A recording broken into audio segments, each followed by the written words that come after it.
நடிகர் விஷால் அவர்கள் நடிப்பு தாண்டி தயாரிப்பு, தற்போது இயக்கம், பாடல் பாடுவது அப்படின்னு பன்முக திறமை கொண்டவராக மாறிட்டார். இவருடைய நடிப்பு இயக்கத்துல மகுடம் அப்படின்ற திரைப்படம் அடுத்ததாக ரிலீஸ் ஆக உள்ளது.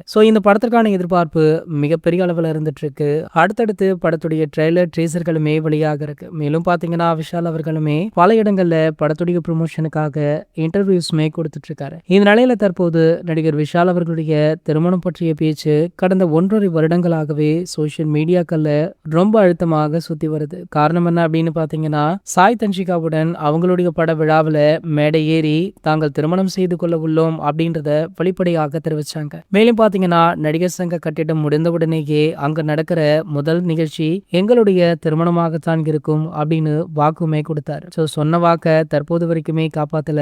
வாக்கதான் காப்பாத்தல, திருமணமாவது நடக்குமா அப்படின்ற கேள்விக்கு நடிகர் விஷால் அவர்கள் மழுப்பலான பதில்களையே சொல்லிட்டு இருக்காரு. இந்த நிலையில சாய் தன்ஷிகா தரப்புல இருந்து இந்த திருமணத்திற்கு ஒரு சில எதிர்ப்புகளுமே கிளம்பியிருக்கா. ஆகையால வழக்கம் போல நடிகர் விஷால் அவர்களுடைய திருமணம் தட்டுப்பட அதிகப்படியான வாய்ப்புகளுமே இருக்காம். மேலும் பாத்தீங்கன்னா, முன்பு விஷால் அவர்கள் சொன்னது போல் தற்போது இல்லை அப்படின்னு சாய் தன்ஷிகா தரப்புல இருந்தே ஒரு சில தகவல்களுமே வைரலா போயிட்டு இருக்கு. இது போன்ற செய்திகளை பத்தி நீங்க உடனே தெரிஞ்சுக்க நம்மளுடைய சேனலை மறக்காம சப்ஸ்கிரைப் பண்ணிக்கோங்க.